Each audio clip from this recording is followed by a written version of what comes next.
दोस्तों आज की इस वीडियो के अंदर हम आप सभी के साथ में अपनी क्लास 8 साइंस सब्जेक्ट के चैप्टर नंबर 5 के पार्ट सेकंड को डिस्कस करने वाली हैं। और अगर आपने अभी तक हमारे फर्स्ट पार्ट की वीडियो को नहीं देखा है तो जाओ माय फ्रेंड्स, एक बार इसको देख लो फिर यहाँ पे आना, ठीक है। तो आज हम बताने वाले हैं आपको कोक के बारे में, कोयल तार के बारे में, फिर हम आगे बढ़ेंगे, ठीक है। तो यहाँ पर आप सभी को कहते हैं it is a tough porous and the black substance, it is an almost pure form of carbon। कि भाई यहाँ पे क्या होता है कि जो आपका कोक होता है वो गाइस आपका थोड़ा टफ सब्सटेंस रहता है, आपका ब्लैक कलर का सब्सटेंस होता है, साथ में गाइस इसको हम प्योर कार्बन भी आपका कह सकते हैं, ठीक है। फिर कहते हैं Coke is used in the manufacture of steel and in the extraction of many metals. और जो गाइस आपका कोक होता है उसका हम यूज़ करते हैं आपके स्टील को बनाने के लिए, साथ में आपके बहुत सारे मटेरियल्स को निकालने के लिए, ठीक है। तो चलो माय फ्रेंड्स, इसी के साथ अब बताते हैं आपको कोयल तार के बारे में। तो यहाँ पे आप सभी को कहते हैं it is black thick liquid which N unpleasant smell. कि भाई ये जो होता है गाइज आपका, ये आपकी ब्लैक कलर की एक मतलब कि गाढ़ी गाढ़ी लिक्विड होती है आपकी, ठीक है। और जो इसकी स्मेल होती है गाइज वो भी आपकी काफ़ी अजीब होती है। फिर कहते हैं it is a mixture of about 200 substance. और गाइज ये आपका 200 के करीब सब्सटेंस का एक मिक्सचर होता है, ठीक है। फिर कहते हैं products obtain from coal tar are used as starting materials for manufacturing various substance. कि भाई जो गाइज हमें यहाँ पे चीज़ें मिलती हैं ना आपके कोयल तार से, उसका हम यूज़ करते हैं बहुत सारी मैन्युफैक्चरिंग की चीज़ों को बनाने के लिए, जो कि हम अपनी एवरीडे की लाइफ में यूज़ करते हैं इंडस्ट्रीज़ के अंदर। लाइक सिंथेटिक डाई हो गया आपका, ड्रग्स हो गया, एक्सप्लोजिव हो गए, परफ्यूम्स हो गए, आपकी प्लास्टिक्स हो गई, पेंट्स हो गए, फोटोग्राफिक मटेरियल हो गया और रूफिंग का मटेरियल हो गया, ठीक है। फिर बताता है interestingly naphthalene balls use to repel moths and other insects are also obtain from coal tar. कि भाई जो आपकी बहुत सारी हम ऐसी दवाइयों का यूज़ करते हैं जो कि आपके इंसेक्ट वगैरह को दूर भगाती हैं, तो गाइज वो भी आपकी कोयल तार से यहाँ पे बनाई जाती हैं, ठीक है। फिर कहते हैं these days bitumen a petroleum product is used in place of coal tar. कि भाई आज के टाइम पे हम ज़्यादातर आपका एक बिटुमन नाम का कोई पेट्रोलियम प्रोडक्ट है इसका यूज़ करते हैं कोयल तार की जगह के फॉर मेटलिंग दी रोड्स। कि भाई जो आपके रोड्स होते हैं उनको मेटल करने के लिए, ठीक है। तो गाइस जो आपका कोयल तार होता है वो कुछ इस टाइप की आपकी लिक्विड होती है, ठीक है। बाकी चलो माय फ्रेंड्स इसी के साथ आगे बढ़ते हैं और अब आपको बताते हैं कोयल गैस के बारे में। सो यहाँ पे कहता है coal gas is obtain during the process of coal to get coke. It is used as a fuel in many industries situated near the coal processing plant. कि भाई जो गाइस आपकी कोयल गैस होती है ये भी हमें कोयल्स की जो आपकी कोक बनाने की प्रोसेस होती है उसके दौरान मिलती है। It is used as a fuel in many industry. और इसको हम बहुत सारी इंडस्ट्रीज़ में फ्यूल की तरह यूज़ करते हैं, जो कि आपकी कोयल की इंडस्ट्री के जो प्लांट्स होते हैं उसके आसपास ही होती है, ठीक है। फिर बताता है coal gas was used for street lightning for first time in London in 1810 and in the New York about 1820। Nowadays it is used as a source of heat rather than light. अब दोस्तों यहाँ पे आप सभी को बताते हैं कि भाई फर्स्ट टाइम पे जब आपकी कोयल गैस यूज़ की गई थी तो वो आपकी लंदन में यूज़ की गई थी, उसके बाद न्यूयॉर्क में यूज़ की गई थी, जो आपकी सड़कों के ऊपर लाइट्स होती हैं उनको जगाने के लिए, ठीक है। लेकिन आज के टाइम पे हम इसका हीट लेने के लिए यूज़ करते हैं। फिर चलो माय फ्रेंड्स इसी के साथ अब बारी आती है पेट्रोलियम को स्टडी करने की। तो यहाँ पे आप सभी को कहते हैं you know that petrol is used as a fuel in the light automobile such as the motorcycle. कि भाई जो आपका पेट्रोल होता है या फिर पेट्रोलियम हम कह देते हैं, उसको हम यूज़ करते हैं जो आपकी लाइट व्हीकल्स होती हैं, जैसे कि आपकी बाइक्स वगैरह हो गई, स्कूटर हो गए, आपकी कार्स हो गई, तो उनको चलाने के लिए, ठीक है। Heavy motor vehicles like the truck and tractor run on diesel. जबकि जो आपकी हैवी व्हीकल होती हैं जैसे कि आपकी मोटर व्हीकल हो गई, ट्रक्स हो गई, ट्रैक्टर हो गई, ये सभी आपके डीजल पे चलते हैं। फिर बताता है petrol and diesel are obtain from a natural resources called petroleum. कि भाई जो आपका पेट्रोल है और डीजल है वो हमें नेचुरल रिसोर्स से मिलता है, जो कि है गाइज आपका पेट्रोलियम, ठीक है। फिर कहते हैं the word petroleum is derived from the Petra rock and oleum oil. कि भाई जो आपका पेट्रोलियम है ये दो वर्डों से मिलके बना है, एक तो है आपका petra, petra mean rock and आपका ओलियम मीन ऑयल, ठीक है। फिर बताता है from between the rocks under the earth as shown in the figure 5.4। और ये गाइज ये भी आपकी अर्थ के नीचे बनता है, आपकी रॉक्स के बीच में। फिर कहते हैं do you know how petroleum is formed. क्या आप जानते हैं कि जो आपका पेट्रोलियम होता है वो कैसे बनता है। Petroleum was formed from the organisms living in the sea. कि भाई जो आपका पेट्रोलियम होता है गाइज वो उनसे बनता है जो कि आपके समुंदर के अंदर जीव जंतु रहते हैं उनसे। As these organisms died their body settle at the bottom of the sea and got covered with the layer of sand and the clay.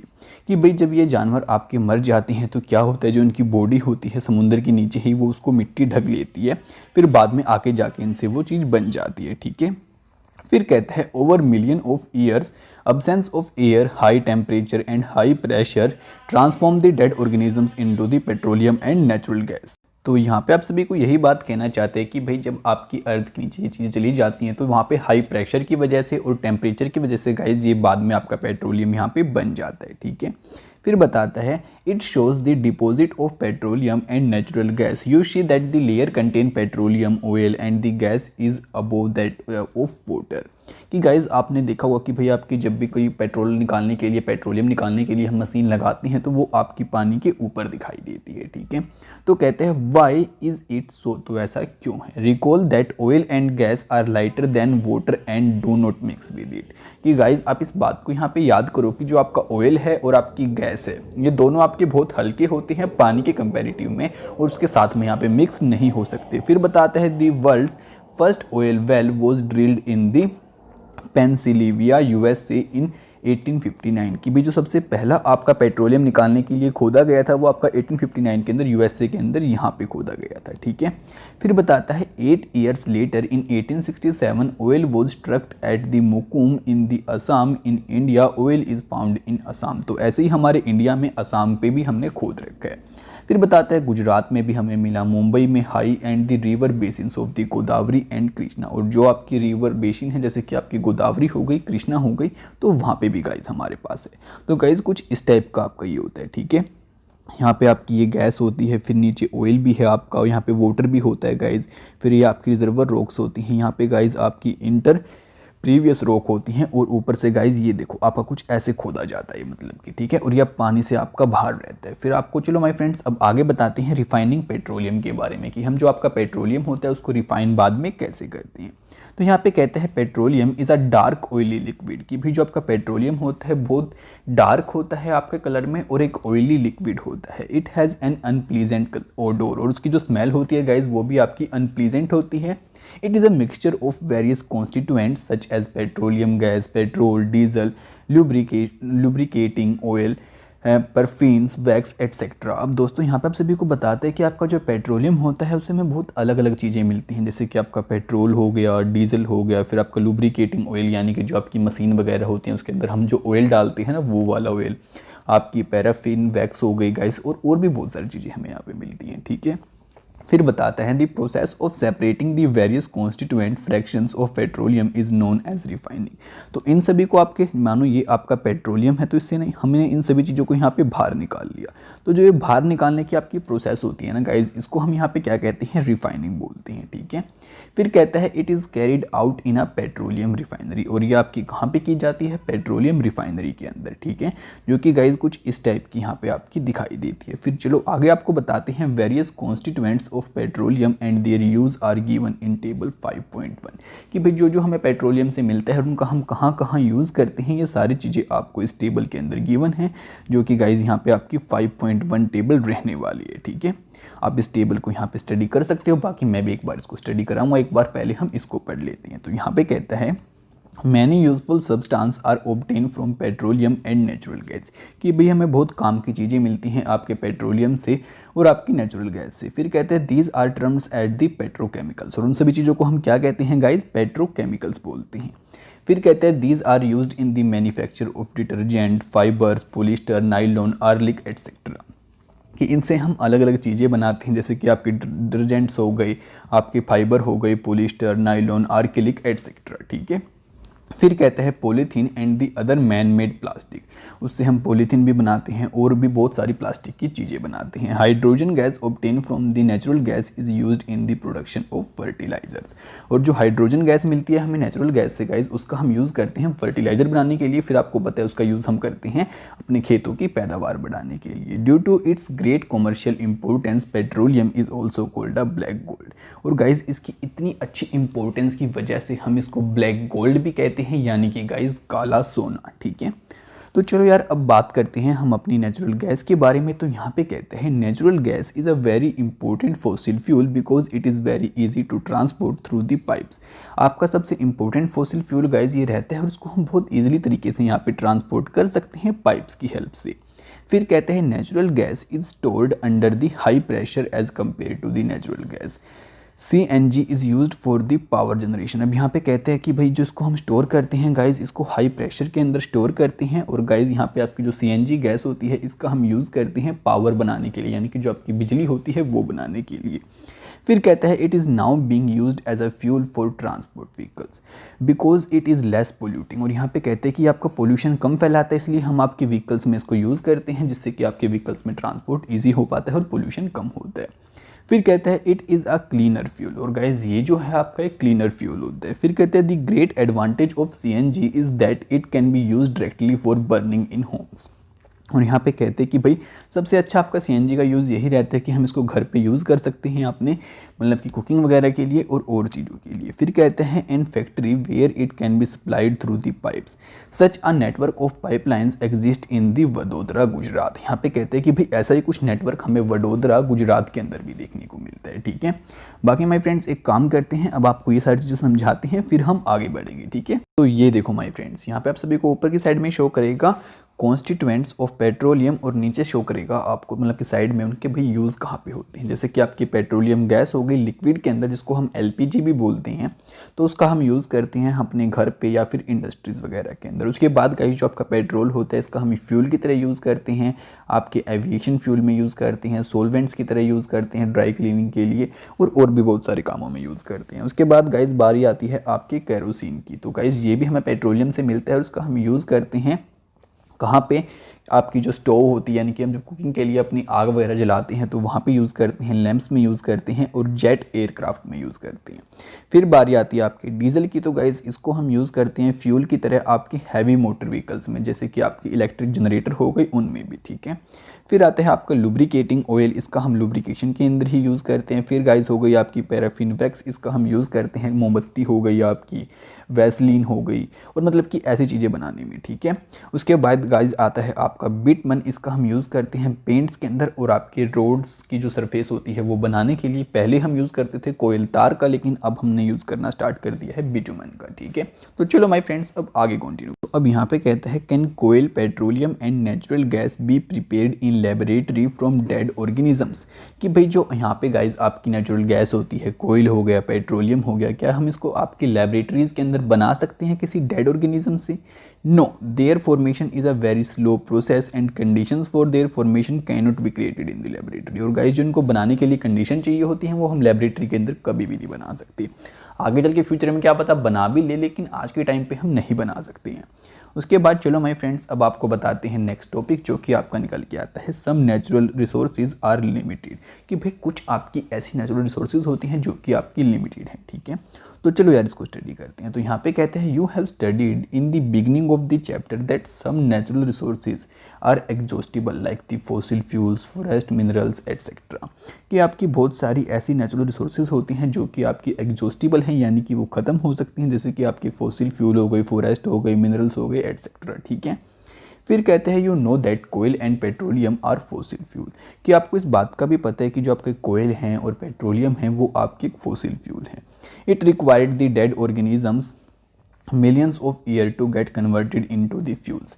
इनके लिए यार जो आपके डेड ऑर्गेनिजम्स होते हैं गाइज उनको बहुत मिलियन ऑफ साल लग जाते हैं कि भाई उनसे आपका पेट्रोलियम बने। ठीक है, on the other hand we know reserves of these will last only a few hundred years. कि भाई हम इस बात को भी जानते हैं कि जो हमारे पास इसके भंडार हैं वो कुछ ही हज़ारों सालों तक चलने वाले हैं, उसके बाद वो ख़त्म हो जाने वाले हैं। Moreover burning of these fuels is a major cause of air pollution.